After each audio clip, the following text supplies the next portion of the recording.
ನಮಸ್ಕಾರ. ನಕ್ಷತ್ರ ನಾಡಿ ವಿಶೇಷ ನೇರ ಪ್ರಸಾರ ಕಾರ್ಯಕ್ರಮಕ್ಕೆ ಸ್ವಾಗತ. ನಾನು ಧನುಶ್ರೀ. ಇವತ್ತಿನ ಕಾರ್ಯಕ್ರಮದಲ್ಲಿ ಜಾತಕದಲ್ಲಿರುವಂತಹ ದಶಾ ಮತ್ತು ಭುಕ್ತಿ ಅಂತ ಅಂದರೆ ಏನು, ಯಾವ ಕಾಂಬಿನೇಷನ್ ಇದ್ದರೆ ನಮಗೆ ಒಳ್ಳೆಯದಾಗುತ್ತೆ, ಯಾವ ಕಾಂಬಿನೇಷನ್ ಇದ್ದರೆ ದಶಾ ಭುಕ್ತಿದು ನಮಗೆ ಕೆಟ್ಟದಾಗುತ್ತೆ, ಇವೆಲ್ಲ ವಿಚಾರಗಳ ಬಗ್ಗೆ ತಿಳಿಸ್ಕೊಡ್ತಾರೆ. ಜೊತೆಗೆ ಇನ್ನೇನು ಕೆಲವೇ ದಿನ ಇದೆ. ಏಪ್ರಿಲ್ 20ನೇ ತಾರೀಕಿಂದ ಜ್ಯೋತಿಷ್ಯ ಶಾಸ್ತ್ರದ 112ನೇ ಬ್ಯಾಚ್ ಶುರು ಆಗ್ತದೆ. ಸ್ಕ್ರೀನ್ ಮೇಲೆ ಕಾಣ್ತಿರುವಂತಹ ನಂಬರ್ಗೆ ನೀವು ಕರೆ ಮಾಡಿ ಜಾಯ್ನ್ ಆಗ್ಬೋದು. ಕಾರ್ಯಕ್ರಮ ನೋಡ್ತಾ ಇದ್ದೀರಾ ಅಂದರೆ ನಿಮಗೊಂದು ಒಳ್ಳೆ ಅವಕಾಶ ಇದೆ ಅಂತ ಹೇಳಿ, ಏನು ಒಂದು ಉತ್ತಮವಾದಂತಹ ಒಂದು ವಿದ್ಯೆ ಅಂತಲೇ ಹೇಳ್ಬೋದು. ನಮ್ಮ ಲೈಫಿಗೆ ಬೇಕಾಗಿರುವಂತಹ ಒಂದು ಇಂಪಾರ್ಟೆಂಟ್ ಆಗಿರೋ ವಿಚಾರವನ್ನು ಕಲ್ತ್ಕೊಳ್ಬೋದಾಗಿದೆ. ಹಾಗಾಗಿ ಏಪ್ರಿಲ್ 11ನೇ ತಾರೀಕು ಫ್ರೀ ಕ್ಲಾಸಸ್ ಇರುತ್ತೆ. ಏನೆಲ್ಲ ಕಲಿಬಹುದು ನೀವು ಜ್ಯೋತಿಷ್ಯದಲ್ಲಿ, ಏನೆಲ್ಲ ತಿಳ್ಕೊಳ್ಬೋದು ಅನ್ನೋದು, ಹಾಗೆ ಹೇಗೆ ಹೆಲ್ಪ್ ಆಗುತ್ತೆ, ಏನೆಲ್ಲ ಉಪಯೋಗ ಆಗುತ್ತೆ ಅನ್ನೋದ್ರ ಬಗ್ಗೆ ನೀವು ಆ ಫ್ರೀ ಕ್ಲಾಸಸ್ಸಲ್ಲಿ ಕೂಡ ತಿಳ್ಕೊಳ್ಬೋದು. ಏಪ್ರಿಲ್ 11ನೇ ತಾರೀಕು ಫ್ರೀ ಕ್ಲಾಸ್ ಆಗಿರುತ್ತೆ. ಅದು ಕೂಡ ಸ್ಕ್ರೀನ್ ಮೇಲೆ ಕಾಣ್ತಿರೋ ನಂಬರ್ಗೆ ನೀವು ಕಾಂಟ್ಯಾಕ್ಟ್ ಮಾಡಿದ್ರೆ, ವಾಟ್ಸಪ್ಪಿಗೆ ಜಾಯ್ನ್ ಆದರೆ ಆನ್ಲೈನ್ ಮೂಲಕ ನೀವು ಕ್ಲಾಸಸ್ಸನ್ನು ಅಟೆಂಡ್ ಮಾಡ್ಬೋದು. ಕಾರ್ಯಕ್ರಮದಲ್ಲಿ ಇವತ್ತು ನಮ್ಮ ಜೊತೆ ಇದ್ದಾರೆ ಪಂಡಿತ ದಿನೇಶ್ ಗುರುಜಿ ಅವರು. ಅವರನ್ನ ಕಾರ್ಯಕ್ರಮಕ್ಕೆ ಸ್ವಾಗತ ಮಾಡೋಣ. ಗುರುಜಿ ನಮಸ್ತೆ, ಕಾರ್ಯಕ್ರಮಕ್ಕೆ ಸ್ವಾಗತ. ಓಂ ಶ್ರೀ ಗುರುಭ್ಯೋ ನಮಃ. ಹರಿ ಓಂ. ನೀಲಾಂಜನ ಸಮಾಭಾಸಂ ರವಿಪುತ್ರಂ ಯಮಾಗ್ರಜಂ ಛಾಯಾ ಮಾರ್ತಾಂಡ ಸಂಭೂತಂ ತಂ ನಮಾಮಿ ಶನೇಶ್ವರಂ. ಓಂ ನಮೋ ಭಗವತೆ ವಾಸುದೇವಾಯ. ಓಂ ನಮೋ ನಾರಾಯಣಾಯ. ನಮಸ್ಕಾರ ಗುರುಜಿ. ಇವತ್ತಿನ ವಿಚಾರ ಅಂತ ಬಂದರೆ, ನೀವು ಹೇಳ್ತಾ ಇದ್ದೀರಾ ಜಾತಕ ಅಂದರೆ ಯಾವ ಗ್ರಹ ಎಲ್ಲಿದೆ, ಕುಂಡ್ಲಿ ನೋಡಿ ಮನೆಗಳು ನೋಡಿ ಹೇಳೋದಲ್ಲ, ಮೇನ್ಲಿ ದಶಾ ಆ್ಯಂಡ್ ಭುಕ್ತಿ ನೋಡಿ ಹೇಳಬೇಕು ಅಂತ. ಏನು ಹಾಗಂದ್ರೆ ಅಂತ ನಾರ್ಮಲ್ ಜನಕ್ಕೆ ಅರ್ಥ ಆಗೋ ಥರ ಹೇಳೋದಾದ್ರೆ, ಫಸ್ಟು ನಾನು ಯಾರು ಜ್ಯೋತಿಷ್ಯ ಹೇಳ್ತಾ ಇದ್ದಾರೆ ಅವ್ರಿಗೆ ಒಂದು ವಿಚಾರ ಹೇಳೋಕ್ಕೆ ಇಷ್ಟಪಡ್ತೀನಿ. ಯಾರು ಜ್ಯೋತಿಷ್ಯ ಹೇಳಬೇಕಾದ್ರೆ ಕುಂಡಲಿಲಿ 12 ಮಂದಿ ಇರ್ತಕ್ಕಂಥ ಗ್ರಹಗಳನ್ನ ನೋಡಿ ಹೇಳ್ತಕ್ಕಂಥದ್ದು ಜ್ಯೋತಿಷ್ಯ ಅಲ್ವೇ ಅಲ್ಲ. ಈಗ ನಡೀತಾ ಇರ್ತಕ್ಕಂಥ ಪ್ರಸ್ತುತ ಗ್ರಹದ ವಿಚಾರ ತೊಗೊಳ್ಬೇಕು. ಈಗ ಪ್ರಸ್ತುತ ಗ್ರಹದ ವಿಚಾರ ನಾವು ತಗೊಂಡಾಗ ಅಲ್ಲಿ ನಮಗೆ ದಶಾಭುಕ್ತಿಗಳ ಆಧಾರದ ಮೇಲೆ ಮಾತ್ರನೇ ಹೇಳಿದ್ರೆ ಅದು ಜ್ಯೋತಿಷ್ಯ. ದಶಾಭುಕ್ತಿನೇ ಫೈನಲ್. ದಶಾಭುಕ್ತಿ ಅಂತಂದರೆ ಇಂಗ್ಲೀಷಲ್ಲಿ ವೆರಿ ಸಿಂಪಲ್ ಆಗಿ ಹೇಳಬೇಕು ಅಂತಂದರೆ ಟೈಮ್ ಲೈನ್ ಅಂತ ಕರಿತೀವಿ. ಅಂದರೆ ಸಮಯ. ದಶಾ ಅಂದರೆ ಆ್ಯಕ್ಚುಲಿ ಅದರದ್ದು ಇನ್ನೊಂದು ಒಳ ಅರ್ಥ ದಿಶಾ ಅಂತಂದರೆ ಹಿಂದಿಲಿ ಸಾಮಾನ್ಯ ಬರುತ್ತೆ ಡೈರೆಕ್ಷನ್ ಅಂತ ಕರುತ್ತೆ. ಸೊ ಜ್ಯೋತಿಷ್ಯದಲ್ಲಿ ನಾವು ಯಾವ ಡೈರೆಕ್ಷನ್ ಹೋಗಬೇಕು ಅಂತಂದಾಗ ಅದು ದಶಾ ಡೈರೆಕ್ಷನಲ್ಲೇ ಹೋದ್ರೇ ನಮಗೆ ಯಾವ ಡೈರೆಕ್ಷನ್ ಇದೆ ಅಂತ ತಿಳ್ಕೊಬೋದು. ಆ ಡೈರೆಕ್ಷನ್ನ ನೋಡ್ತಕ್ಕಂಥದ್ದೇ ಜ್ಯೋತಿಷ್ಯ ಆಗಿದೆ ಹೊರತು ಯಾವುದೇ ಕಾರಣಕ್ಕೂ ನಿಮಗೆ 5ನೇ ಮನೇಲಿ ಶನಿ ಕೂತಿದ್ದಾನೆ, 4ನೇ ಮನೇಲಿ ಇವನು ಕೂತಿದ್ದಾನೆ, 7ನೇ ಮನೇಲಿ ಅವನು ಕೂತಿದ್ದಾನೆ ಅಂತ ಹೇಳ್ತಕ್ಕಂಥ ಹುಚ್ಚು ಭ್ರಮೆಯಲ್ಲಿ ತುಂಬ ಜನ ಇದ್ದೀರಾ. ಜ್ಯೋತಿಷ್ಯರು ಇದ್ದೀರಾ. ಹಾಗೆ ಜ್ಯೋತಿಷ್ಯದ ಮೇಲೆ ಬಹಳಷ್ಟು ಜನಕ್ಕೆ ಆಸೆ. 3-4 ವರ್ಷದಿಂದ ಮಕ್ಕಳ ಜಾತಕ, ಮಗಳ ಜಾತಕ, ಗಂಡನ ಜಾತಕ, ಅವ್ರ ಜಾತಕ ನೋಡಿಕೊಂಡು 4ರಲ್ಲಿ ಯಾರ್ದೋ ಒಬ್ಬರು ಹೇಳ್ಬಿಡ್ತಾರೆ, 4ರಲ್ಲಿ ಅವರಿದ್ದರೆ ಹಿಂಗಾಗುತ್ತೆ ಅಂತ ಅದನ್ನು ಬರ್ಕೋತಾರೆ. 7ರಲ್ಲಿ ಹಿಂಗಿದ್ರೆ ಹಿಂಗಾಗ್ಬಿಡುತ್ತೆ ಅಂತ ಅದನ್ನು ಬರ್ಕೋತಾರೆ. ಈಗ ಪಂಚಮದಲ್ಲಿ ಶನಿ ಇದ್ದರೆ ಇದು ವೀಕ್ಷಣೆ ಮಾಡುತ್ತೆ. ಆಲ್ಮೋಸ್ಟ್ ಕಲ್ತ್ಬಿಟ್ಟಿರ್ತಾರೆ ತುಂಬ ಜನ ಮನೇಲಿರೋರು. ಅದೇನೋ ಗೊತ್ತಿಲ್ಲ. ನಕ್ಷತ್ರ ನಾಡಿಗೆ ಬಂದು ಕಲೀರಿ, ಒಂದು 7,000 ರೂಪಾಯಿ ಚಾರ್ಜ್ ಆಗುತ್ತೆ, ಬಂದು ಪೂರ್ತಿ ಕಲೀರಿ ಅಂದರೆ ಆಗಲ್ಲ. ಅವ್ರಿಗೆ ಏನಾಗಿದೆ ಅಂದರೆ ಬುಧನ ತತ್ವ ಜಾಸ್ತಿ ಇರುತ್ತೆ. ಯಾರು ಗುರುವಿನ ಕೆಳಗಡೆ ಬಂದು ಜ್ಯೋತಿಷ್ಯ ಕಲಿಯಲ್ವೋ ಅವ್ರಿಗೆ ಬುಧನ ತತ್ವ ಹೆಚ್ಚು. ಅದಕ್ಕೆ ಗುರುವಿನ ಮನೆಯಾಗಿರ್ತಕ್ಕಂಥ ಮೀನರಾಶಿಲಿ ಬುಧ ನೀಚ. ನಿಮಗೆ ನವಾಂಶದಲ್ಲಾರೂ ನೀಚ ಆಗಿರ್ತಾನೆ. ಡಿವಿಷನಲ್ ಚಾರ್ಟ್ಸಲ್ಲಿ ಯಾರಿಗೆ ಬುಧ ನೀಚ ಆಗಿರ್ತಾನೋ ಅವರೇ ಕಲ್ತ್ಕೊಳ್ಳೋಕೆ ಟ್ರೈ ಮಾಡ್ತಾರೆ. 10 ವರ್ಷ ತಿಪ್ಪರ್ಲಾಗ ಹಾಕಿದ್ರು ಒಂಥರ ವಿಚಿತ್ರವಾಗಿ ಕಲ್ತಿರ್ತಾರೆ. ನಾನು ತುಂಬ ಜನ ನೋಡಿದ್ದೀನಿ. ಅವ್ರಿಗೆ ನಾವು ನೋಡಿಕೊಂಡೇ ಕಲ್ತಿದ್ದೀವಿ ಅಂತಾರೆ. ಅದು ಏನಕ್ಕೂ ಪ್ರಯೋಜನ ಬರೋಲ್ಲ. ಬುಧನ ಅಂಶದಲ್ಲಿ ನಿಮಗೆ ಕನ್ನಿಂಗ್ನೆಸ್ ಬರುತ್ತೆ ಅಂತ ನಾವು ಹೇಳ್ತೀವಿ. ಕನ್ನಿಂಗ್ನೆಸ್ ಬರುತ್ತೆ. ಗುರು ಮುಖೇನ ಕಲಿಬೇಕು. ಗುರು ಹತ್ರ ಹೋಗಿ ನಮ್ಗೆ ಗೊತ್ತಿಲ್ಲ, ಇದು ಹೇಳ್ಕೊಡಿ ನೀಟಾಗಿ. ಯಾವುದೇ ಗುರು ಆಗಿರ್ಬೋದು, ನನಗೆ ಇಂಥ ಗುರು ಅಂಥ ಗುರು ಅಂತ ಹೇಳ್ತಿಲ್ಲ. ಅವ್ರ ಹತ್ರ ಕಲ್ತ್ರೆ ಮಾತ್ರನೇ ಆ ಬುಧನ ನೀಚತ್ವ ಹೋಗುತ್ತೆ. ಅದು ಬಿಟ್ಟು ಬುಧನ ನೀಚತ್ವ ಅಂತ ತಗೊಂಡಾಗ ಅಲ್ಲಿ ಬರುತ್ತೆ. ಸೊ ಇಲ್ಲಿ ದಶಾಭುಕ್ತಿಗಳು ಭಾಳ ಇಂಪಾರ್ಟೆಂಟ್ ಆಗಿರುತ್ತೆ ನಿಮಗೂ ಕೂಡ. ಸೊ ದಶಾಭುಕ್ತಿಯಲ್ಲೇ ನಿರ್ಣಯ ಮಾಡಬೇಕು. ಈ ಅಲ್ಪವಾಗಿ ಕಲ್ತಿರ್ತಾರಲ್ಲ ಅವ್ರಿಗೆ ದಶಾಭುಕ್ತಿ ಪ್ರಿಡಿಕ್ಷನ್ ಬರೋಲ್ಲ. ಯಾಕೆ ಅಂದರೆ ಮದುವೆ ವಿಚಾರ ಕೇಳ್ತಾರೆ. ಫಾರ್ ಎಕ್ಸಾಂಪಲ್ ಯಾವುದೋ ಒಂದು ಬುಧ ದಶೆ ನಡೀತಾ ಇರುತ್ತೆ ಅಥವಾ ಶುಕ್ರ ದಶೆ ನಡೀತಾ ಇರುತ್ತೆ. ಶುಕ್ರ 10ನೇ ಮನೇಲಿ ಕೂತಿರ್ತಾನೆ. ಅವ್ರಿಗೆ ಮದುವೆ ಅಂದರೆ 7ನೇ ಮನೆಗೆ ಹೋಗಬೇಕು. 7ನೇ ಮನೆ ಹೆಂಗೆ ಹೇಳೋದು ನಾವು, 10ನೇ ಮನೇಲಿ ಕೂತಿದೆಯಲ್ಲ, ಆ ಕನ್ಫ್ಯೂಷನ್ ಇರುತ್ತೆ. ಅರ್ಧಂಬರ ಕಲ್ತಿರೋರ್ಗೂ ಕೂಡ ಅದೇ ಕತೆ. ಯಾರು ಸಿಂಪಲ್ಲಾಗಿ ಜ್ಯೋತಿಷ್ಯನ ನಾವು ಹಾಕಿ ನಾವು ಮದುವೆ ವಿಚಾರ ವಿಶ್ಲೇಷಣೆ ಮಾಡ್ಬೇಕಾದ್ರೆ 7ನೇ ಮನೆ ನೋಡಿಬಿಟ್ಟು ನಿಮಗೆ ವಿವಾಹ ಆಗಿಲ್ಲ ಅಂದರೆ 7ನೇ ಮನೆಗೆ ಯಾವುದಾದ್ರು ರಾಹು ದೃಷ್ಟಿ ಗುರು ದೃಷ್ಟಿ ಅದೆಲ್ಲ ಇದೆ ಅಂತಂದಾಗ ಅದು one of the worst astrology. ಯಾರ್ಯಾರು ವಾಹಿನಿಲಿ ನಿಮಗೆ 7ರಲ್ಲಿ ಕುಜನ ದೃಷ್ಟಿ ಇದೆ, 7ರಲ್ಲಿ ಶನಿ ದೃಷ್ಟಿ ಇದೆ, 7ರಲ್ಲಿ ಅವ್ರ ದೃಷ್ಟಿ ಇದೆ, 7ರಲ್ಲಿ ಇವ್ರು ಕೂತಿದ್ರೆ ಹಿಂಗಾಗುತ್ತೆ, ಅದು ಸಾಧ್ಯನೇ ಇಲ್ಲ ನಿಮಗೆ ಎಫೆಕ್ಟ್ ಮಾಡೋಕ್ಕೆ. ಪ್ರೊವೈಡೆಡ್ ಅವರ ದಶಾಭುಕ್ತಿ ಬಂದಿದ್ದರೆ ಮಾತ್ರವೇ. So dasha is the final. ನಾವು ಇಲ್ಲಿ ಬಂದು ಕೂತಿದ್ದೀವಿ ಅಂತಂದರೆ ನಮ್ಮ ದಶಾಭುಕ್ತಿ ಅಂತರ್ಭುಕ್ತಿ ಇಲ್ಲಿ ಕೂರಿಸಿದೆ. ನಾವು ಇಲ್ಲಿಂದ ಹೋಗ್ತಾ ಇದ್ದೀವಿ ಅಂತಂದರೆ ಆ ದಶಾಭುಕ್ತಿ ಅಂತರ್ಭುಕ್ತಿ ಬದಲಾಗಿದೆ. ಸೊ ನೀವೇನಾದ್ರು ಜಾಬ್ ಚೇಂಜ್ ಮಾಡಬೇಕು ಅಂತಂದರೆ ಅಲ್ಲಿ ಭುಕ್ತಿ ಅಂತರ್ಭುಕ್ತಿ ಚೇಂಜ್ ಆಗುತ್ತೆ. ಒಂದು ಬಿಸ್ನೆಸ್ಸಿಂದ ಜಾಬಿಂದ ಬಿಸ್ನೆಸ್ಗೆ ಬರಬೇಕು ಅಂದರೆ ಅಲ್ಲಿ ದಶಾ ಚೇಂಜ್ ಆಗಿರುತ್ತೆ. ಸೊ ವಿವಾಹ ಆಗಬೇಕು ಅಂತಂದರೆ ಅಲ್ಲಿ ದಶಾಭುಕ್ತಿ ಅಂತರ್ಭುಕ್ತಿಲಿ ಚೇಂಜ್ ಆಗಿರುತ್ತೆ. ವಿವಾಹದಲ್ಲಿ ಸಮಸ್ಯೆಯಾಗಿ ಕೋರ್ಟ್ಗೆ ಹೋಗಿದ್ದೀರಾ ಅಂತಂದರೆ ಅಲ್ಲಿ ದಶಾಭುಕ್ತಿ ಅಂತರ್ಭುಕ್ತಿ ಚೇಂಜ್ ಆಗಿರುತ್ತೆ. ಸೊ ನಿಮಗೆ ಕಾಯಿಲೆ ಬಂದಿದೆ ಅಂತಂದರೆ ಇಲ್ಲಿ ದಶಾಭುಕ್ತಿ ಅಂತರ್ಭುಕ್ತಿ ಚೆನ್ನಾಗಿ ಚೇಂಜ್ ಆಗಿದೆ. ನೀವು ಮನೆ ಕಟ್ತಾ ಇದ್ದೀರಾ ಅಂತಂದರೆ ಮನೆ ಬಾಡಿಗೆ ಮನೇಲಿದ್ವಿ, ಈಗ ಮನೆ ಕಟ್ಟಿದ್ದೀವಿ, ಮನೆಗೆ ಹೋಗ್ತಾ ಇದ್ದೀವಿ ಅಂದರೆ ಅಲ್ಲಿ ದಶಾಭುಕ್ತಿ ಅಂತರ್ಭುಕ್ತಿ ಚೇಂಜ್ ಆಗಿದೆ. ಚೇಂಜ್ ಇರೋದೇ ದಶಾಭುಕ್ತಿ ಅಂತರ್ಭುಕ್ತಿ. ಪ್ರತಿಯೊಬ್ಬರು ಜ್ಯೋತಿಷ್ಯರ ಹತ್ರ ಹೋಗಿ ಪ್ರಶ್ನೆ ಕೇಳದೆ ಯಾವಾಗ ಅನ್ನೋದು, ಯಾವಾಗ, ಕರೆಕ್ಟ್ ಅಲ್ವಾ? ಸೊ ಅಲ್ಲಿ ಯಾವಾಗ ಅಂತ ಹೇಳಲ್ಲ ಕಳ್ ಜ್ಯೋತಿಷಿಗಳು, ಯಾವಾಗ ಅಂತ ಕಳ್ ಜ್ಯೋತಿಷಿಗಳೆಲ್ಲ ಅವ್ರು ಹೇಳೋದೊಂದೇ, ಪೂಜೆ ಮಾಡಿಸ್ಬಿಡಿ, ಅದು ಮಾಡಿಸ್ಬಿಡಿ. ಜ್ಯೋತಿಷ್ಯದಲ್ಲಿ ಕೆಲವು ಮನೆಗಳು ಬಂದಾಗ ಪೂಜೆ ಮಾಡಿಸಿದ್ರೆ 100% ಸಕ್ಸಸ್ ಆಗುತ್ತೆ. ಪೂಜೆ ಕೆಲವು ನೆಗೆಟಿವ್ ಬಂದಾಗ ಏನು ಪೂಜೆ ಮಾಡಿದ್ರೂ ನೆಗೆಟಿವ್ ಬರೋದೇ ಆಗೋದೇ ಇಲ್ಲ. ಸೊ 99.9% ನನ್ನ ಪ್ರಕಾರ ಯಾರು ಜ್ಯೋತಿಷ್ಯ ಹತ್ರ ಹೋದಾಗ ಸಾವಿರಾರು ರೂಪಾಯಿ ಪೂಜೆ ಮಾಡಿಸಿ ಅಂತ ಹೇಳ್ತಾರಲ್ಲ, ಅವ್ರದ್ದು ಏನಾದರೂ ಒಂದು 2 ವರ್ಷ ಏನಾದ್ರು ಮದುವೆ ಇಲ್ಲ ಅಂತಂದರೆ ಆವಾಗ ಆ 2 ವರ್ಷವೂ ಬೈಕತ್ತಾರೆ, ದುಡ್ಡು ಹಾಕಿದ್ದು ಬರಲಿಲ್ಲ ಅಂತ. ಯಾರು ಪೂಜೆ ಮಾಡಿಸಿರ್ತಾರೆ, ಸಾವಿರಾರು ರೂಪಾಯಿ ಕೊಟ್ಟು ಪೂಜೆ ಮಾಡಿಸಿರ್ತಾರೆ, 3 ತಿಂಗಳಾದಮೇಲೆ ಆ ದಶಾಭುಕ್ತಿ ಅಂತರ್ಭುಕ್ತಿ ಬಂದಿರುತ್ತೆ. ಅವಾಗ ಮದುವೆ ಆದಾಗ 3 ತಿಂಗಳಿಂದ ಪೂಜೆ ಅದಕ್ಕೆ ಟ್ಯಾಲಿ ಮಾಡ್ತಾರೆ. ಪೂಜೆಗೆ ಟ್ಯಾಲಿ ಮಾಡ್ತೀರಿ ನೀವೆಲ್ಲ, ನೀವು ಪಬ್ಲಿಕ್ ಅವ್ರು ಇದ್ದೀರಲ್ಲ, ಇಮ್ಮಿಡಿಯೇಟ್ ಸುಮ್ಮನೆ ಹಂಗೆ ಆರಾಮಾಗಿ ಹಾಸಿಗೆ ಮೇಲೆ ಕೂತ್ಕೊಂಡು ಹಂಗೆ ಆಗ್ಬಿಡ್ಬೇಕು ನಿಮಗೆಲ್ಲ. ಅವೆಲ್ಲ ವರ್ಕ್ ಆಗಲ್ಲ. ಅದಕ್ಕೆ ತುಂಬ ಜನ ಯಾಕೆ ಪೂಜೆಗೆ ಇಷ್ಟಪಡ್ತಾರೆ ಅನ್ನೋದು ರೀಸನ್ನೇ ಅದು. ನನಗೆ ಅರ್ಥ ಆಗಲಿಲ್ಲ. ಏನು ಭಗವದ್ಗೀತೆಯಲ್ಲಿ ಹೇಳಿರ್ತಕ್ಕಂಥದ್ದು, ಶಾಸ್ತ್ರದಲ್ಲಿ ಹೇಳಿರ್ತಕ್ಕಂಥದ್ದು, ಲೋಕ ಕಲ್ಯಾಣಕ್ಕೆ ನೀನು ಪೂಜೆ ಮಾಡು, ಸ್ವಾರ್ಥ ಪೂಜೆ ಅಲ್ಲ. ಸ್ವಾರ್ಥ ಪೂಜೆಯಲ್ಲಿ ಕೆಲವು ನಿಯಮಗಳಿದೆ. ಸ್ವಾರ್ಥ ಪೂಜೆ, ಆ ಸ್ವಾರ್ಥ ಪೂಜೆಯಲ್ಲಿ ನಾವು ಮದುವೆಗೆಲ್ಲ ಮಾಡೋಕ್ಕಾಗಲ್ಲ. ಈ ಕದಳಿ ವಿವಾಹ, ಕುಂಭ ವಿವಾಹ ಅನ್ನೋ ಡೋಂಗಿ ವಿಚಾರ ಅಲ್ವೇ ಅಲ್ಲ. ಸಿಕ್ಕಾಪಟ್ಟೆ ದೇವಸ್ಥಾನಕ್ಕೆ ಹೋಗಿ ಬನ್ನಿ ಅಂದರೂ ಬರ್ಕಾಗಲ್ಲ. ದೇವಸ್ಥಾನ ದೇವ್ರು ಏನಕ್ಕೆ ನಿಮಗೆ ಯಾವಾಗಲೂ ಕೂಡ ನನ್ನ ಹತ್ರ ಬಂದಿದ ತಕ್ಷಣ ನಿನಗೆ ಆಶೀರ್ವಾದ ಮಾಡ್ತೀನಿ ಅಂತಿರಬೇಕು? Then what is the system of karma? Then ಕೊಲೆ ಮಾಡಿದ ತಕ್ಷಣ ನಿಮ್ಮ ಹತ್ರ ಬಂದ್ಬಿಡ್ತೀನಿ ಸರ್, ನನ್ನ ಆಶೀರ್ವಾದ ಮಾಡಿಬಿಡಿ, ಕೊಲೆ ಎಲ್ಲ ಕ್ಲಿಯರ್ ಮಾಡಿಬಿಡ್ತಾನೆ. ಅದೇನು ಮಾಫಿನಾ? ಅದಲ್ವೇ ಅಲ್ಲ. ಹಿಂದಿನ ಜನ್ಮದ ಕರ್ಮದ ಪ್ರಕಾರ ಈ ಜನ್ಮದಲ್ಲಿ ಬರ್ತಕ್ಕಂಥ ದಶಾಭುಕ್ತಿಗಳಲ್ಲಿ ಅದು ಯಾವುದೇ ವಿಚಾರ ಇರ್ಬೋದು, ಅದನ್ನು ನೋಡಬೇಕು ಅಂದರೆ ಮುಂದೆ ಅದೇನಾದ್ರು ನಿಮಗೆ ಪರಿವರ್ತನೆಯಾಗಿ ಆ ಟೈಮ್ ಬರುತ್ತಾ ಅಂತ ನೋಡೋದೇ ಜ್ಯೋತಿಷ್ಯ. ಟೈಮ್ ಬರದಲ್ಲೇ ನೋಡಿದ್ರೆ ಏನೂ ಮಾಡೋಕ್ಕಾಗಲ್ಲ. ಯಾರು ಬೇಕಾದ್ರೂ ನೋಡಿ, ಟೈಮ್ ಪ್ರಕಾರನೇ ಆಗಿರೋದು. ಟೈಮ್ ಇಲ್ಲದೆ ಬಂದಿಲ್ಲ ಅಂದರೆ ಅದು ಜ್ಯೋತಿಷ್ಯ ಅಲ್ವೇ ಅಲ್ಲ. ಸೊ ಪೂಜೆ ಪುನಸ್ಕಾರಗಳನ್ನು ಟೈಮ್ನ ಬದಲಾಯಿಸ್ತಕ್ಕಂಥ ಶಕ್ತಿ ಪೂಜೆ ಪುನಸ್ಕಾರಗಳು ಇದ್ದಿದ್ದರೆ ಇವತ್ತು ಅದೇ ಪೂಜೆ ಮಾಡಿ ನಾವು ಇಂಡಿಯಾನ, ಭಾರತವನ್ನು ಅತ್ಯಂತ ಬಲಿಷ್ಠ ರಾಷ್ಟ್ರ ಮಾಡಬೇಕಾಯ್ತು. ಇಷ್ಟು ದೇವರುಗಳು ಪೂಜೆ ಮಾಡ್ತೇವೆ, ಯಾಕೆ ಬಲಿಷ್ಠ ರಾಷ್ಟ್ರ ಆಗಿಲ್ಲ? ಇನ್ನು ಎಷ್ಟು ಸಾಲಗಳಿದೆ ನಮಗೆ. ಇಷ್ಟು ಲಕ್ಷ್ಮೀ ಪೂಜೆ ಮಾಡ್ತೀವಿ, ಭಾರತದಲ್ಲಿ ಇಷ್ಟು ಸಾಲ, ಇಷ್ಟು ಲಕ್ಷ್ಮೀ ಪೂಜೆ ಮಾಡ್ತೀವಿ, ಒಂದು ಗ್ಯಾಸ್ ಸಿಲಿಂಡರ್ ರೇಟ್ ಜಾಸ್ತಿ ಆಗಿಬಿಟ್ರೆ ಲಬ ಒಂದು ಬಡ್ಕೊತೀವಿ. ಇಷ್ಟು ಲಕ್ಷ್ಮೀ ಪೂಜೆ, ಆ ಪೂಜೆ, ಈ ಪೂಜೆ ಎಲ್ಲ ಹಾಕ್ತೀವಿ. ಅಲ್ಲೊಂದು LPG ಇದು ಪೆಟ್ರೋಲ್ ಜಾಸ್ತಿ ಆಗಿಬಿಟ್ರೆ ಲಬ ಅಂತ ಮಾಡಿಬಿಡ್ತಾರೆ. ಇವತ್ತಿನ ದಿವಸ ನಾನು ಯಾವುದೋ ನೋಡ್ತಾ ಇದ್ದೆ, ಯಾವುದೋ ಪಾಕಿಸ್ತಾನದಲ್ಲಿ 400 ರೂಪಾಯಿ ಅಂತೆ ಪೆಟ್ರೋಲ್ ರೇಟು. 400 ರೂಪಾಯಿ, 400 ರೂಪಾಯಿ. ನಮ್ಗಿಂತ ರೇಟ್ ಅವ್ರದ್ದು ಕಮ್ಮಿ, ಫೈನಾನ್ಷಿಯಲಿ ಕಮ್ಮಿ.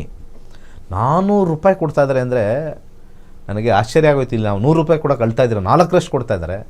ಸ್ವಲ್ಪ ಕೆಲವರು ಆ ದೇಶಕ್ಕೆ ಜೈಕಾರ ಬೇರೆ ಹಾಕ್ತಾರೆ 400 ರೂಪಾಯಿ ಮಾಡಿ. ಸೊ ಅದು ವಿಚಾರದಲ್ಲಿ ದಶಾಭುಕ್ತಿ ಅಂತರ್ಭುಕ್ತಿನೇ ಫೈನಲ್, ಅದು ಬಿಟ್ಟರೆ ಇಲ್ಲ. ಓಕೆ ಗುರುಜಿ, ಕಾಲರ್ ಇದ್ದಾರೆ, ಮಾತಾಡೋಣ. ಹಲೋ ಹಲೋ, ನಮಸ್ತೆ. ಏನು ಹೆಸರು, ಎಲ್ಲಿಂದ ಕರೆ ಮಾಡ್ತಾ ಇದ್ದೀರಾ? ಸುನೀತಾ ಅಂತ ಮೇಡಮ್, ಕಡೂರಿಂದ. ಓಕೆ, ಯಾರ ಬಗ್ಗೆ ಕೇಳಬೇಕು? ಡೇಟ್ ಆಫ್ ಬರ್ತ್ ಹೇಳಿ. ಆಸ್ತಿ ಬಗ್ಗೆ ಕೇಳಬೇಕಿತ್ತು ಸರ್. ಪ್ರಶ್ನೆ ಶಾಸ್ತ್ರದಲ್ಲಿ ಕೇಳಿ. 1ರಿಂದ 249 ಸಂಖ್ಯೆ ಹೇಳಿ. 1ರಿಂದ 100, 249, 150. ಓಕೆ, ಏನ್ ಪ್ರಶ್ನೆ ಇದೆ ಕೇಳಿ, ಮಾತಾಡಿ. ಗುರುಜಿ ಇದ್ದಾರೆ. ನಮಸ್ತೆ ಗುರುಜಿ. ಹೇಳಿ. ನಮ್ದು ಆಸ್ತಿ ಸ್ವಲ್ಪ ಸೇಲ್ ಮಾಡೋಣ ಅಂತೀರಿ, ಅದು ಯಾವಾಗ ಏನು ಸೇಲ್ ಆಗುತ್ತೆ ಅಂತ ಏನಾದ್ರು ಕಾಣಿಸ್ತಾ ಇದೆಯಾ ಸ್ವಾಮಿ? ಕಾಣಿಸ್ತಾ ಇದೆ ಅದು ನಾವು ಸ್ಯಾಟಲೈಟ್ ಮುಖಾಂತರ ಹಾಕಿದ್ದೀವಿ, ಕಾಣಿಸುತ್ತೆ. 4ನೇ ಮನೆ ಮಾರಬೇಕು ಅಂತ ಅರ್ಧ ಇಚ್ಛೆ, ಮಾರಬಾರ್ದು ಅಂತ ಅರ್ಧ ಇಚ್ಛೆ ಇದ್ದಲ್ಲಿ 3 ಅಂತ ಬರುತ್ತೆ. 3ನೇ ಮನೆ ಇಚ್ಛೆ ಅಂತ ತೋರಿಸುತ್ತೆ, 3, 5, 10. ಯಾವಾಗ 4 ಅಂತ ಬರುತ್ತೆ, ಸ್ವಲ್ಪ ರೆಟ್ರೋಗ್ರೇಡ್ ಬೇರೆ ಬಂದಿದೆ, ಸ್ವಲ್ಪ ಮಾರಬೇಕು ಅನ್ನೋ ಕಂಪ್ಲೀಟ್ ಇಚ್ಛೆ ಇಲ್ಲ. ಯಾರ ಹೆಸರಲ್ಲಿದೆ ಆಸ್ತಿ? ಅದು ನಮ್ಮ ಮನೆಯವ್ರ ಹೆಸರಲ್ಲಿದೆ. ಎಷ್ಟು ದಿವಸದಿಂದ ಇಟ್ಟಿದ್ದೀರಾ ಮಾರಕ್ಕೆ? ಇಲ್ಲ ಅಂದ್ರೆ ಕೆಲ್ಸದವ್ರು ಯಾರು ಸಿಗ್ತಾರ, ಸ್ವಲ್ಪ ಮಾಡಕ್ಕೂ ಕಷ್ಟ, ನಮ್ಮ ಮನೆಯವ್ರಿಗೆ ಹುಷಾರಿಲ್ಲ, ಹಾಗಾಗಿ. ಏನು ಮನೆ ಮಾರಕ ಅದು ಆಸ್ತಿ ಮಾರಕ? ಅದು ಆಸ್ತಿ ಮರಕ್ಕೆ. ಅಂದರೆ ಯಾವಾಗಿಂದ ಸ್ಟಾರ್ಟ್ ಮಾಡಿದ್ದೀರಾ ಇದು ಇಡಕ್ಕೆ? ಸ್ಟಾರ್ಟ್ ಮಾಡಿಲ್ಲ, ನೋಡೋಣ ಸೇಲ್ ಆಗುತ್ತಾ ಹೇಗೆ, ಒಳ್ಳೆ ಇದು ಸೇಲ್ ರೇಟ್ ಏನಾದ್ರು ಸಿಗುತ್ತಾ ಅಂತ. ಇದರಲ್ಲಿ ನಮ್ಮ ಪ್ರಕಾರ ಆಸ್ತಿ ವಿಚಾರದಲ್ಲಿ ಮಾರೋದು ಸ್ವಲ್ಪ ಕಷ್ಟ ಅಂತ ಬಂದಿದೆ. ಬಾಯಿಗೆ ಬಂದಂಗೆ ರೇಟ್ ಕೇಳಿದಾಗ ನಿಮಗೆ ಕೊಡೋಕ್ಕೆ ಇಷ್ಟಪಡಲ್ಲ, ಇರಲಿ ಬಿಡು ಅನ್ನೋ ಒಂದು ಮನಸ್ಥಿತಿ ಬರ್ತಾ ಇದೆ. ನೀವು ಕೇಳಿರ್ತಕ್ಕಂಥ ಪ್ರಶ್ನಾಶಾಸ್ತ್ರದಲ್ಲಿ 6 ತಿಂಗಳವರೆಗೂ ಕಷ್ಟ ಆಗಲ್ಲ, ಆಮೇಲೆ ನೀವು ಪ್ರಶ್ನಾಶಾಸ್ತ್ರ ಇನ್ನೊಂದು ಹಾಕಿ. ಒಳ್ಳೆಯದಾಗಲಿ. ಓಕೆ, ಧನ್ಯವಾದ ಮೇಡಮ್ ಕರೆ ಮಾಡಿದ್ದಕ್ಕೆ. ಜ್ಯೋತಿಷ್ಯ ಶಾಸ್ತ್ರದ ಕ್ಲಾಸಸ್ಸಲ್ಲಿ ನೀವು ಯಾವೆಲ್ಲ ವಿಚಾರಗಳ ಬಗ್ಗೆ ತಿಳ್ಕೊಳ್ತೀರಾ ಅನ್ನೋದ್ರ ಬಗ್ಗೆ ಈ ವಿಡಿಯೋದಲ್ಲಿ ಸಂಪೂರ್ಣವಾಗಿದೆ, ನೋಡ್ಕೊಂಡು ಬನ್ನಿ.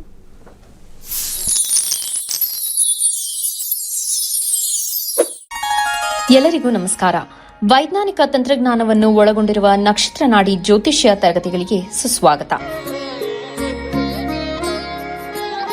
ಈ ತರಗತಿಗಳಲ್ಲಿ ಪಂಡಿತ್ ದಿನೇಶ್ ಗುರೂಜಿ ಅವರು ಕಲಿಸಿಕೊಡುವ ವಿಚಾರಗಳೆಂದರೆ ನಮ್ಮ ಬ್ರಹ್ಮಾಂಡದ ಸೃಷ್ಟಿ, ವಿಷ್ಣುವಿನ ದಶಾವತಾರಗಳಲ್ಲಿ ವೈಜ್ಞಾನಿಕ ಆಧಾರ, 4 ಯುಗಗಳು, ಉತ್ತರ ಧ್ರುವದ ಪ್ರಾಮುಖ್ಯತೆ, ನಕ್ಷತ್ರಗಳು, ರಾಶಿಗಳು, ರಾಹು ಮತ್ತು ಕೇತು ಪುರಾಣ, ರಾಶಿ ಚಕ್ರದಲ್ಲಿ 27 ನಕ್ಷತ್ರಗಳ ಸ್ಥಾನ, ರಾಶಿ ಚಕ್ರದ ಡಿಗ್ರಿ ಲೆಕ್ಕಾಚಾರ, ನಕ್ಷತ್ರದ 108 ಪಾದಗಳು, ದಶಾ ಲೆಕ್ಕಾಚಾರ, ರಾಶಿ ಚಕ್ರದ ಗುಣಲಕ್ಷಣಗಳು, ಲಗ್ನದ ಪ್ರಾಮುಖ್ಯತೆ, ಲಗ್ನ ಲೆಕ್ಕಾಚಾರ, ದಿನಗಳಲ್ಲಿ ಲಗ್ನವನ್ನು ಕಂಡುಹಿಡಿಯುವ ಸರಳ ಲೆಕ್ಕಾಚಾರ, ಲಗ್ನದಿಂದ ವಿವಿಧ ಮನೆಗಳಲ್ಲಿನ ಗ್ರಹಗಳು, ನಕ್ಷತ್ರ ನಾಡಿ ತತ್ವಗಳು, ಗ್ರಹಾಧಿಪತಿ, ನಕ್ಷತ್ರಾಧಿಪತಿ, ಉಪ ನಕ್ಷತ್ರಾಧಿಪತಿ ಲೆಕ್ಕಾಚಾರ, ಪ್ರಶ್ನಾಶಾಸ್ತ್ರದ ಮುಖೇನ 249 ವಿಭಾಗಗಳ ಲೆಕ್ಕಾಚಾರ, ವಿಶ್ಲೇಷಣೆಯಲ್ಲಿ ದಶಾ, ಭುಕ್ತಿ, ಅಂತರ್ಭುಕ್ತಿಯ ಅರ್ಥ, ಜಾತಕದಲ್ಲಿ, ಶಿಕ್ಷಣದಲ್ಲಿ ಆಯ್ದುಕೊಳ್ಳಬಹುದಾದ ಕೋರ್ಸ್, ಪಡೆಯಬಹುದಾದ ಶೇಕಡವಾರು ಯಶಸ್ಸು, ಉದ್ಯೋಗ ಅಥವಾ ವ್ಯವಹಾರದಲ್ಲಿ ಕ್ಷೇತ್ರದ ಆಯ್ಕೆ, ವ್ಯವಹಾರದಲ್ಲಿ ಯಶಸ್ಸಿನ ಲೆಕ್ಕಾಚಾರ, ಮದುವೆ ವಿಚಾರದಲ್ಲಿ ಸಂಯೋಗಗಳು, ತೊಂದರೆಗಳು, ವಿಚ್ಛೇದನ, ಸಂತಾನದಲ್ಲಿ ತೊಂದರೆಗಳು, ವಿಳಂಬವಾಗುವುದು, ಆಸ್ತಿ ಅಥವಾ ವಾಹನ ಖರೀದಿಯಲ್ಲಿನ ಸಮಯವನ್ನು ತಿಳಿಯುವುದು, ಆರೋಗ್ಯ ವಿಚಾರಗಳಲ್ಲಿ ಶುಭ ಅಶುಭ ಸಮಯದ ಲೆಕ್ಕಾಚಾರ, ಆರೋಗ್ಯ ಸಮಸ್ಯೆಗಳು ಉಂಟಾಗುವ ಸಮಯ ಮುಂತಾದ ವಿಚಾರಗಳ 3 ಹಂತಗಳಲ್ಲಿ ಶುಭ ಅಶುಭ ಸಂಯೋಗಗಳ ವಿಭಜನೆ, ಪವರ್ ಪೊಸಿಷನ್, ಪುಷ್ಪಲ್ ಸಿದ್ಧಾಂತ, ಗೋಚಾರದ ವಿಶ್ಲೇಷಣೆ, ಆಯ್ದ ಸೆಲೆಬ್ರಿಟಿಗಳ ಜಾತಕಗಳ ವಿಶ್ಲೇಷಣೆ, ಪರಿಹಾರಗಳು, ರತ್ನಗಳು, ರುದ್ರಾಕ್ಷಿಗಳು, ಮಂತ್ರ, ಕಲರ್ ಥೆರಪಿ, ದಾನದ ಪರಿಕಲ್ಪನೆ, ಇನ್ನು ಅನೇಕ ವಿಚಾರಗಳ ಬಗ್ಗೆ ಅತ್ಯಂತ ಸರಳವಾಗಿ ಗುರೂಜಿಯವರು ತರಗತಿಯಲ್ಲಿ ಕಲಿಸಿಕೊಡುತ್ತಾರೆ. ಈ ತರಗತಿ ಜೊತೆಗೆ ಅತ್ಯಾಧುನಿಕ ತಂತ್ರಜ್ಞಾನದಿಂದ ಬಳಕೆಯಲ್ಲಿರುವ ಗೋಲ್ಡ್ ಟ್ರೀ ಆಸ್ಟ್ರೋ ಆಪ್ ಮೂಲಕ ಜಾತಕವನ್ನು ಪರಿಶೀಲಿಸುವ ಸುಲಭವಾದ ತಂತ್ರಗಳನ್ನು ಗುರೂಜಿಯವರು ತಿಳಿಸಿಕೊಡುತ್ತಾರೆ. ಜೀವನಕ್ಕೆ ಅತ್ಯಗತ್ಯವಾಗಿರುವ ವಿಚಾರಗಳನ್ನು ತಿಳಿಯಲು ಇಂದೇ ಈ ನಕ್ಷತ್ರ ನಾಡಿ ತರಗತಿಯನ್ನು ಸೇರಿ ನಿಮ್ಮ ಜೀವನದ ವಿಚಾರಗಳಿಗೆ ಮಾರ್ಗದರ್ಶಕವಾಗಿರುವ ಜ್ಯೋತಿಷ್ಯವನ್ನು ಅಳವಡಿಸಿಕೊಳ್ಳಿ. ಹೆಚ್ಚಿನ ಮಾಹಿತಿಗೆ ಇಂದೇ ನಮ್ಮ ನಕ್ಷತ್ರ ನಾಡಿ ಕಾರ್ಯಕ್ರಮಕ್ಕೆ ಮತ್ತೊಮ್ಮೆ ಸ್ವಾಗತ. ಗುರುಜಿ ಕಾಲರ್ ಇದ್ದಾರೆ, ಮಾತಾಡೋಣ. ಹಲೋ. ಹಲೋ, ನಮಸ್ತೆ. ಏನ್ ಹೆಸರು, ಎಲ್ಲಿಂದ ಕರೆ ಮಾಡ್ತಾ ಇದ್ದೀರಾ? ಸ್ವಲ್ಪ ಜೋರಾಗಿ ಮಾತಾಡಿ. ನಮಸ್ತೆ ಮೇಡಮ್, ನನ್ನ ಹೆಸರು ಮಂಜುಳಾ ಅಂತ, ಹಾಸನಿಂದ ಕರೆ ಮಾಡ್ತಿದ್ದೀನಿ. ಓಕೆ, ಯಾರ ಬಗ್ಗೆ ಕೇಳಬೇಕಿತ್ತು? ನನ್ನ ಮಗನ ಬಗ್ಗೆ ಕೇಳಬೇಕಿತ್ತು madam. Okay, date of birth ಹೇಳಿ ಅವ್ರದ್ದು. 8 ಜೂನ್ 1998. ಓಕೆ, ಟೈಮು ಬೆಳಗ್ಗೆ 5:55. ಓಕೆ, ಹುಟ್ಟಿದೂರು? ಚಂದ್ರಾಯಪಟ್ಟಣ. ಸರಿ ಮೇಡಮ್, ಏನ್ ಪ್ರಶ್ನೆ ಇದೆ ಕೇಳಿ, ಮಾತಾಡಿ. ಗುರುಜಿ ಇದ್ದಾರೆ. ನಮಸ್ಕಾರ, ಹೇಳಿ ಗುರುಜಿ. ಹೇಳಿ. ನಮಸ್ತೆ ಗುರುಜಿ, ನನ್ನ ಮಗಂದು ಮದ್ವೆಗೆ ಹೆಣ್ಣು ಹುಡ್ಕಕ್ಕೆ ಅಂತ ಇವಾಗ ನೋಡ್ಬೇಕು ಅನ್ಕೊಂಡಿದೀವಿ, ಇನ್ನು ಎಲ್ಲೂ ಸ್ಟಾರ್ಟ್ ಮಾಡಿಲ್ಲ. ಅದಕ್ಕೆ ಈ ವರ್ಷ ಅವ್ನಿಗೆ ಮದ್ವೆ ಯೋಗ ಇದೆಯಾ ಹೆಂಗೆ? ಸೆಪ್ಟೆಂಬರ್ ಆದ್ಮೇಲೆ ಮದುವೆ ಯೋಗ ಇದೆ. ಸೆಪ್ಟೆಂಬರ್ ಆಗಬೇಕು. ಕೇತು ಮುಗಿದು ಶುಕ್ರ ಮದುವೆಗೆ ಪೂರಕವಾಗಿರ್ತಕ್ಕಂಥದ್ದು. ಖಂಡಿತ ಚೆನ್ನಾಗಿದೆ. ಬಟ್ ಆದರೆ ವೈವಾಹಿಕ ಜೀವನ ಚೆನ್ನಾಗಿಲ್ಲ. ಯಾಕಂದರೆ ಇವರ ಜಾತಕದಲ್ಲಿ 50% ಹೇಳ್ತಾ ಇದ್ದೀನಿ. ಇನ್ನು ತರ್ತಕ್ಕಂಥ ಒಂದು ಜಾತಕದ ಮೇಲೆ ಡಿಪೆಂಡ್ ಆಗುತ್ತೆ. ಯಾಕೆಂದರೆ ಯಾವಾಗಲೂ ಕೂಡ 6ನೇ ಮನೆ ಬರಲೇಬಾರ್ದು. 6ನೇ ಮನೆ 12ನೇ ಮನೆ ಬಂತು ಅಂತಂದರೆ ಡಿವೋರ್ಸು ಕೇಸು ಎಲ್ಲ ಹೋಗುತ್ತೆ. ಇವ್ರ ಜಾತಕದಲ್ಲಿ ಬರೆದಿಟ್ಟಿದೆ. ತರ್ತಕ್ಕಂಥ ಹುಡುಗಿ ಜಾತಕದ ದಶಾಭುಕ್ತಿಲಿ 2, 7 ಬಂದರೆ ಜಾತಕಕ್ಕೆ ಅವಾಗ ಹೋಗಲ್ಲ ಅದು ಕೋರ್ಟ್ಗೆ. ಅವಾಗ ಗಲಾಟೆಗಳ ಲೆವೆಲಲ್ಲಿ ಇರುತ್ತೆ. ಯಾವಾಗ ಅವ್ರು ತಂದದ್ಲೂ 6, 10, 12 ಮನೆಗಳು ನಡೀತಾ ಇದೆ ಅಂದರೆ ಇಬ್ಬರು ಕೋರ್ಟ್ಗೆ ಹೋಗ್ತಾರೆ. ಸೊ ಇಲ್ಲಿ ಕೋರ್ಟಿನ ಕಾಂಬಿನೇಷನ್ ತೋರಿಸ್ತಾ ಇದೆ. ಬರ್ತಕ್ಕಂಥ ಜಾತಕದ ಮೇಲೆ ಡಿಪೆಂಡ್ ಆಗಿದೆ. ಮದುವೆ ಆಗುತ್ತೆ, ಇದನ್ನು ತಿಳ್ಕೊಳ್ಳಿ. ಎಲ್ಲ ಪೋಷಕರು ಏನನ್ನ ತಿಳ್ಕೊಳ್ಳೋದಲ್ಲ. ಆಮೇಲೆ ಕೋರ್ಟ್ ಅಳಿತಾ ಇದ್ದಾಗೆ ಮದುವೆ ಯಾಕಬೇಕು ಅಂತ ಅವಾಗ ಬರುತ್ತೆ ತಲೆಯಲ್ಲಿ. ಒಳ್ಳೆಯದಾಗಲಿ. ಅದಕ್ಕೆ ಜ್ಯೋತಿಷ್ಯ ಕಲೀರಿ ಅನ್ನೋದು. ಮುಂದಿನ ಕರೆಗೋಣ. ಓಕೆ, ಧನ್ಯವಾದ ಮೇಡಮ್. ಹಲೋ ಹಲೋ, ನಮಸ್ತೆ, ಏನು ಹೆಸರು, ಎಲ್ಲಿಂದ ಕರೆ ಮಾಡ್ತಿದ್ದೀರಾ? ಹಲೋ ಹಲೋ, ನಮಸ್ತೆ. ನಮಸ್ತೆ, ಟಿವಿ ನೋಡಿ ಮಾತಾಡಬೇಡಿ. ಏನು ಹೆಸರು, ಎಲ್ಲಿಂದ ಕರೆ ಮಾಡ್ತಿದ್ದೀರಾ? ವಿದ್ಯಾ ಅಂತ, ಬೆಂಗಳೂರಿಂದ ಮೇಡಮ್. ಓಕೆ, ಯಾರ ಬಗ್ಗೆ ಕೇಳಬೇಕು? ಡೇಟ್ ಆಫ್ ಬರ್ತ್ ಹೇಳಿ ಅವ್ರದ್ದು. ಮಗಳ ಬಗ್ಗೆ ಕೇಳಬೇಕು. Okay, 12/12/2007 madam. ಓಕೆ, ಹುಟ್ಟಿ ಟೈಮು? ಸಂಜೆ 6:25. ಓಕೆ, ಹುಟ್ಟಿದೂರು? ಬೆಂಗಳೂರು ಮೇಡಮ್. ಸರಿ, ಏನು ಪ್ರಶ್ನೆ ಇದೆ ಕೇಳಿ ಮೇಡಮ್, ಮಾತಾಡಿ, ಗುರುಜಿ ಇದ್ದಾರೆ. ನಮಸ್ಕಾರ, ನಮಸ್ಕಾರ ಗುರುಜಿ. ಹೇಳಿ. ವಿದ್ಯಾಭ್ಯಾಸದ ಬಗ್ಗೆ ಕೇಳಬೇಕಾಯ್ತು ಗುರುಜಿ. ಸರಿ, ಈಗ ಆಲ್ರೆಡಿ ಡಿಗ್ರಿ ಸೇರಿದಾರಾ? ಸೇರಿದ್ದಾಳೆ. ವಿದ್ಯಾಭ್ಯಾಸದ ಬಗ್ಗೆ ಡಿಗ್ರಿ ಸೇರಾದ್ಮೇಲೆ ಏನು ಕೇಳೋದಿದೆ? ಈ ಮುಂದೆ ಎಜುಕೇಶನ್ ಬಗ್ಗೆ ಕೇಳಬೇಕಾಯ್ತು ಗುರುಜಿ. ಇನ್ನು ಮುಂದೆ ಏನು ಎಜುಕೇಷನ್ ಇದೆ ಅಂದರೆ ಏನು ಕೇಳಬೇಕು? ಸರಿಯಾಗಿರೋ ಪ್ರಶ್ನೆನೇ ಕೇಳಲ್ಲ ಸರಿಯಾಗಿ. ನೀವು ಆಲ್ರೆಡಿ 10th ಇದ್ದರೆ ಏನೋ ಕೇಳ್ಬೋದು. 12th ಆಲ್ರೆಡಿ ಡಿಗ್ರಿಗೆ ಸೇರಿದ್ದಾರೆ. ಡಿಗ್ರಿಲಿ ಏನು ಕೇಳಬೇಕು? ಹೇಗಿದೆ ಅವಳ ಎಜುಕೇಶನ್ ಅಂತ ಕೇಳಬೇಕಾಯ್ತು ಗುರುಜಿ. 10th ಇದ್ದಾಗ ಏನು ಭಯ ಇರಲಿಲ್ಲ, ಸೆಕೆಂಡ್ PUC ಬರಲ್ಲ. ಆಲ್ರೆಡಿ ಡಿಗ್ರಿ ಸೇರಾದ್ಮೇಲೆ ಏನಮ್ಮ ಭಯ? 9ನೇ ಮನೆ ನಡೀತಾ ಇದೆ, ಚೆನ್ನಾಗಿ ಓದ್ತಾರೆ, ಹೈಯರ್ ಡಿಗ್ರಿನೂ ಮಾಡ್ತಾರೆ. ಅರ್ಥ ಆಯ್ತಾ? ಅಂದರೆ ನಿಮ್ಮ ಮಗಳ ಮೇಲೆ ನಿಮ್ಗೆ ಕಾನ್ಫಿಡೆನ್ಸ್ ಇಲ್ಲ? ಇಲ್ಲ, ಓದ್ತಾಳೆ ಗುರುಜಿ. ಒಂದೊಂದ್ಸಲಿ ಓದಲ್ಲ, ಅದಕ್ಕೆ ಒಂದೊಂದ್ಸಲಿ ಅಂದ್ರೆ ಡಿಗ್ರಿಗೆ ಬಂದಾದ್ಮೇಲೆ ಈ ಯೋಚನೆ ಬಂದಿದೆ ನಿಮಗೆ? ಎಲ್ಲ ಕಾಲೇಜಲ್ಲೇ ಓದ್ತೀನಿ ಅಂತಾರ, ಅದಕ್ಕೆ ಗುರುಜಿ. ಕಾಲೇಜಲ್ಲೇ ಓದೋದಲ್ವ, ಇದೆಲ್ಲ ಓದಬೇಕು? ಅಲ್ಲ, ಮನೇಲಿ ಬುಕ್ ಜಾಸ್ತಿ ಹಿಡಿಯಲ್ಲ ಗುರುಜಿ, ಅದಕ್ಕೆ. ಎಲ್ಲ ಚೆನ್ನಾಗಿ ಓದ್ತಾರೆ, ಹೈಯರ್ ಸ್ಟಡೀಸು ಮಾಡ್ತಾರೆ. 6ನೇ ಮನೆ ಸ್ವಲ್ಪ ವೀಕ್ ಆಗಿದೆ ಅಷ್ಟೇ. ವ್ಯಸನಗಳಿಗೆ ಓದ್ತಾರೆ, ಕಂಪ್ಲೀಟ್ ಮಾಡೇ ಮಾಡ್ತಾರೆ ಡಿಗ್ರಿ. ಚಿಂತೆ ಮಾಡಬೇಡಿ. ಅದಕ್ಕೆ ಹೇಳಿದ್ದು, ಜ್ಯೋತಿಷ್ಯ ಕಲಿತಾಗ ನಿಮಗೆ ಕಾನ್ಫಿಡೆನ್ಸ್ ಇರುತ್ತೆ, ಇದೇನು ಕಾಂಬಿನೇಷನ್ ಬರುತ್ತೆ. ಪ್ರಸ್ತುತ ನಡೀತಾ ಇರ್ತಕ್ಕಂಥ ಭುಕ್ತಿ ಸ್ವಲ್ಪ ವೀಕ್ ಇದೆ, ಸೋಂಬೇರಿತನ. ಶನಿಲಿ 5 ಬಂದಿದೆ. ಅದಾದ ನಂತರ ಮತ್ತೆ ಕಂಟಿನ್ಯೂ ಆಗುತ್ತೆ. Technical line, commerce line, service line, ಈ 3 ಲೈನಲ್ಲೂ ವಿನ್ ಆಗೇ ಆಗ್ತಾರೆ, ಹೈಯರ್ ಸ್ಟಡೀಸ್ ಮಾಡ್ತಾರೆ. ಯಾಕೆಂದರೆ ನೆಕ್ಸ್ಟ್ ರಾಹುನಲ್ಲೂ ಅದೇ 9 ಬಂದಿರೋದ್ರಿಂದ ಅವರು ಲೈಫ್ ಲಾಂಗ್ ಓದೋ ಅಂಥ ವಿಚಾರದಲ್ಲಿ ಮಾಡೇ ಮಾಡ್ತಾರೆ. ಒಳ್ಳೇದಾಗಲಿ. ಓಕೆ, ಧನ್ಯವಾದ ಮೇಡಮ್. ಮತ್ತೊಬ್ರು ಕಾಲರ್ ಇದ್ದಾರೆ. ಹಲೋ. ಜ್ಯೋತಿಷ್ಯ ಎಷ್ಟು ಸುಲಭ ಅಂದರೆ, ಇಂಥವರೇ ತಿಳ್ಕೊಂಡು ಆ 6ನೇ ಮನೆ ಇದೆಯಲ್ಲ, 6ನೇ ಮನೆಗೆ ಇವರು ದಾನ ಮಾಡ್ಕೊಂಡ್ಬಂದರೆ ಅವ್ರು ಚೆನ್ನಾಗಿ ಓದ್ತಾರೆ. ಅದಕ್ಕೆ ಮನೇಲಿರ್ತಕ್ಕಂಥ ಹೆಣ್ಮಕ್ಳಿಗೆಲ್ಲ ಹೇಳೋದು, 7,000 ರೂಪಾಯಿ ನಿಮಗೆ ದೊಡ್ಡದು ಅಂತಂದರೆ ನಿಮ್ಮ ಮನೇಲಿರ್ತಕ್ಕಂಥ ಮಕ್ಕಳನ್ನೇ ನೀವು ಹಾಳು ಮಾಡ್ಕೊತಾ ಇದ್ದೀರಾ. 7,000 ರೂಪಾಯಿ ಮುಖ ನೋಡಿ ಹಾಳು ಮಾಡ್ಕೊತಾ ಇದ್ದೀರಾ. ಅರ್ಥ ಆಯ್ತಾ? ಕೇಳಿಸ್ಕೊಳ್ತಾ ಇದ್ದೀರಲ್ಲ, 7,000 ರೂಪಾಯಿ ಮುಖ ನೋಡಿ ಹಾಳು ಮಾಡ್ಕೊತಾ ಇದ್ದೀರಾ. ಯಾವ ಗ್ರಹ ಇಲ್ಲಾಂದರೆ ಈ ಸಣ್ಣ ವಿಚಾರಕ್ಕೆ ಎಲ್ಲೂ ಹೋಗಲ್ಲ ಇವರು. ಇದೇನೋ ಸರಿಯಾಗಿ ಸ್ವಲ್ಪ ಓದ್ತಾ ಇಲ್ಲ ಅವಳಿಗೆ ಅಲ್ಲಿ ಇಲ್ಲಿ ಅಂತ ಸಣ್ಣದಾಗಿರುತ್ತೆ ಅದು 6ನೇ ಮನೆ. ಯಾಕೆ ನಾವು ಮುಂದಿನ ನೋಡಿ ಹೇಳಿದ್ದು, ನಾನು ಹಿಂದಿನ ನೋಡಲ್ಲ. ಈಗಿನ ಪರಿಸ್ಥಿತಿಲಿ ನಾನು ಡೀಟೇಲಾಗಿ ಹೇಳಬೇಕು ಅಂದ್ರೆ, ಹೌದು ಅವಳಿಗೆ ಇಂಟ್ರೆಸ್ಟ್ ಇಲ್ಲ ಇವಾಗ, ಅವಳು ಸ್ವಲ್ಪ ಫ್ರೆಂಡ್ಸ್ ಜೊತೆ ಜಾಸ್ತಿ ಇದ್ದಾರೆ, ಸ್ವಲ್ಪ ಫೇಸ್ಬುಕ್ಕಲ್ಲಿ ಜಾಸ್ತಿ ಇದ್ದಾರೆ, ಸ್ವಲ್ಪ ಯೂಟ್ಯೂಬಲ್ಲಿ ಜಾಸ್ತಿ ನೋಡ್ತಾರೆ ಅಂತ ಹೇಳ್ಬೋದು. ಬಟ್ ಆದರೆ ಲಾಂಗ್ ಟರ್ಮ್ ಇದ್ದಾಗ ನಾವು ತಲೆ ಕೆಡಿಸ್ಕೊಬಾರ್ದು ಜಾಸ್ತಿ. ಈಗ ಹೇಳಿ ಎದುರಿಸೋದಲ್ಲ. ಲಾಂಗ್ ಟರ್ಮಲ್ಲಿ ಅವರು ಲಾಂಗ್ ಟರ್ಮ್ ವಿಚಾರದಲ್ಲಿ ಅವರು ಎಜುಕೇಷನ್ನ ಮುಂದುವರಿಸಿ ಚೆನ್ನಾಗಿ ಮಾಡ್ತಾರೆ ಅಂದಾಗ ಆ ವಿಚಾರ ಹೇಳ್ತಾ ಇದ್ದೀನಿ. ಈಗಿನ ಪರಿಸ್ಥಿತಿಯಲ್ಲಿ ಕಮ್ಮಿ ಮಾಡ್ಕೋಬೇಕು ಅಂತಂದರೆ ಏನು ಮಾಡಬೇಕು? ಅದಕ್ಕೆ ಜ್ಯೋತಿಷ್ಯ ಕಲೀರಿ ಅಂತ ಎಲ್ಲರಿಗೂ ಪ್ರತಿಯೊಬ್ಬರಿಗೂ ಹೇಳೋದು. ಸಣ್ಣ ಮೊತ್ತದಲ್ಲಿ ನಿಮ್ಮ ಅದೃಷ್ಟವನ್ನು ಬದಲಾಯಿಸ್ಕೊಳ್ತಕ್ಕಂಥ ಏಕೈಕವಾಗಿರ್ತಕ್ಕಂಥದ್ದು ಕರ್ನಾಟಕದಲ್ಲಿ ನಮ್ಮದು ಒಂದೇ. ಇನ್ನು ಎಲ್ಲೆಲ್ಲಿ ನಿಮ್ಮ ಮನೆ ಹತ್ರ ಇರೋರು, ಅವ್ರ ಹತ್ರ ಇರೋರು ನಿಮ್ಗೆ ಅದೃಷ್ಟ ಅಂತ ತಂದು ಕೊಡೋಲ್ಲ. ಅವರು ನಿಮ್ಮ ಜೋಬಿಗೆ ಕತ್ರಿ ಹಾಕೋರೆ ಅವರೆಲ್ಲ. ಅರ್ಥ ಆಯ್ತಲ್ಲ? ಸೊ ಆ ಒಂದು 6ನೇ ಮನೆ ಬಂದಿರತಕ್ಕಂಥದ್ದಕ್ಕೆ ದಾನ ಮಾಡಿದ್ರೆ ಡೆಫಿನೆಟ್ಲಿ ಸಕ್ಸಸ್ ಆಗಿಬಿಡುತ್ತೆ. ವೆರಿ ಸಿಂಪಲ್ ಅದು. ಸ್ವಲ್ಪ ಮೂಲಂಗಿಯನ್ನು ದಾನ ಮಾಡಿಕೊಂಡ್ರೆ ಸಾಕು ಅಷ್ಟೇ. ಇದನ್ನು ತಿಳ್ಕೋಬೇಕು ಅಂತಂದರೆ ನಾವು ಜ್ಯೋತಿಷ್ಯ ಕಲೀಲೇಬೇಕು. ಯಾವ ಗ್ರಹಕ್ಕೆ ಏನು ದಾನ ಮಾಡಿಕೊಂಡ್ರೆ ಸಾಕು.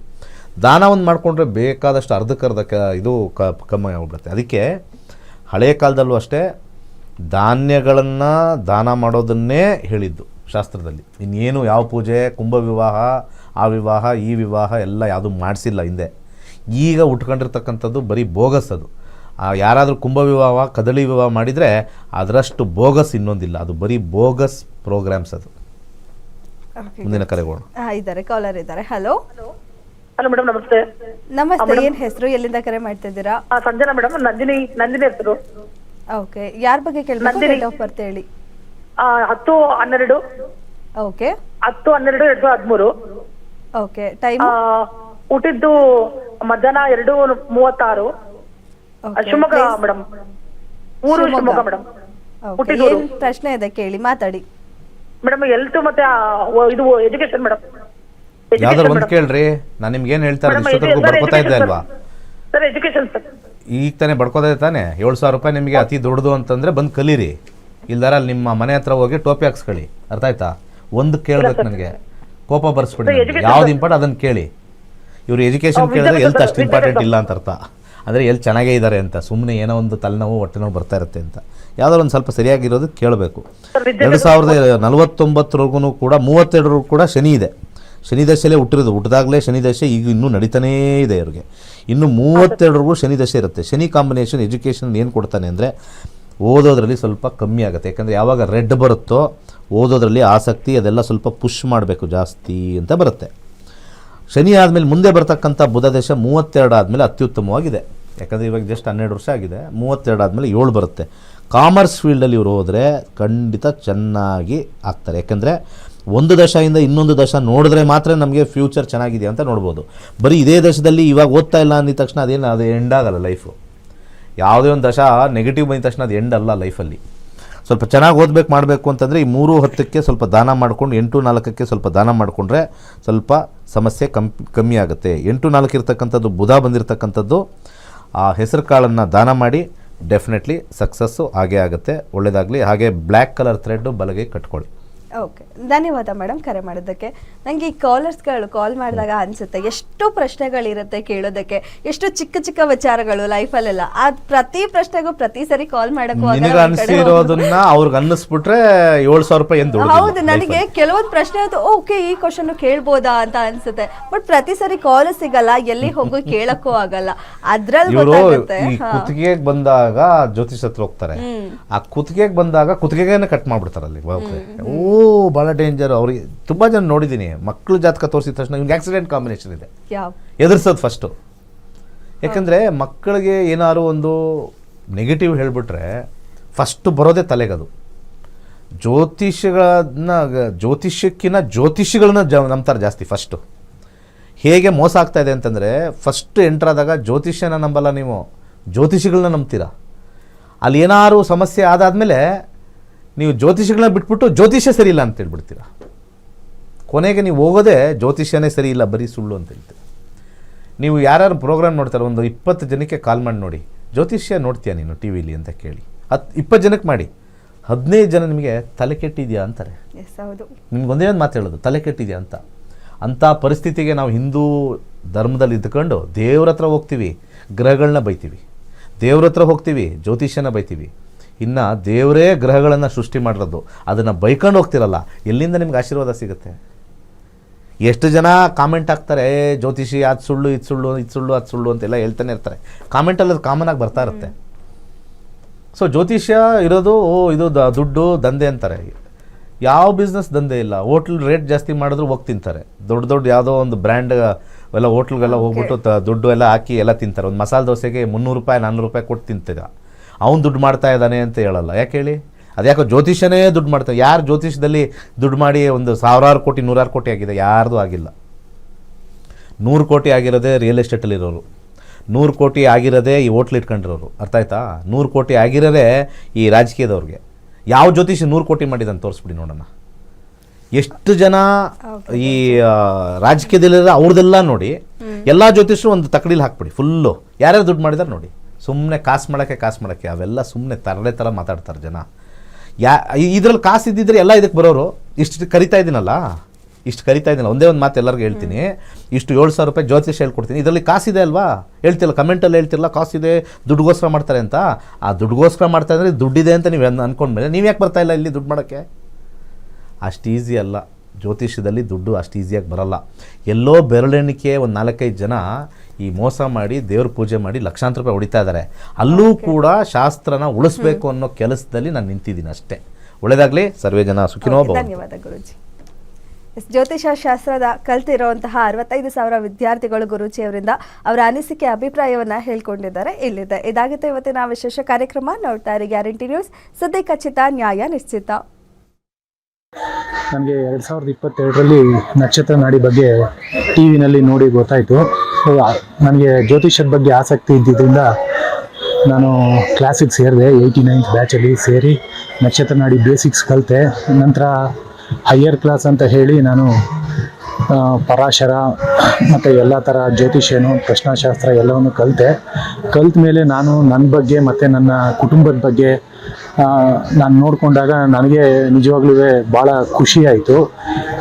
ಎಲ್ಲವೂ ನಿಜವೂ ಅನ್ನಿಸ್ತು. ಹಿಂದೆ ನಡೆದಿದ್ದು ಮತ್ತು ವರ್ತಮಾನದಲ್ಲಿ ನನ್ನ ಜೊತೆ ನಡೀತಾ ಇರೋದು, ನನಗೆ ಯಾಕೆ ಈ ರೀತಿ ಜೀವನ ಬಂತು, ನಾನು ಏನನ್ನ ಕಲಿತೆ, ಯಾಕೆ ಕೆಲವನ್ನ ಕಲಿಯೋಕ್ಕಾಗಲಿಲ್ಲ, ಕಾಲೇಜನ್ನ ಯಾಕೆ ಸೇರಿದೆ, ಯಾಕೆ ಸೇರೋಕ್ಕಾಗಲಿಲ್ಲ, ಇದೇ ಸಬ್ಜೆಕ್ಟ್ ಯಾಕೆ ತೊಗೊಂಡೆ, ಇದೇ ಕೆಲಸಕ್ಕೆ ಯಾಕೆ ಸೇರಿಕೊಂಡೆ, ಸೊ ನಾನು ಇಷ್ಟೇ ಸಂಬಳ ತೊಗೊಳಕ್ಕೆ ಯಾಕಾಯಿತು, ಹಣ ಸಂಪಾದನೆ ಹೇಗೆ ಮಾಡ್ಬೋದು, ಈ ಯಾಕೆ ಯಾರಿಗೆ ಎಷ್ಟು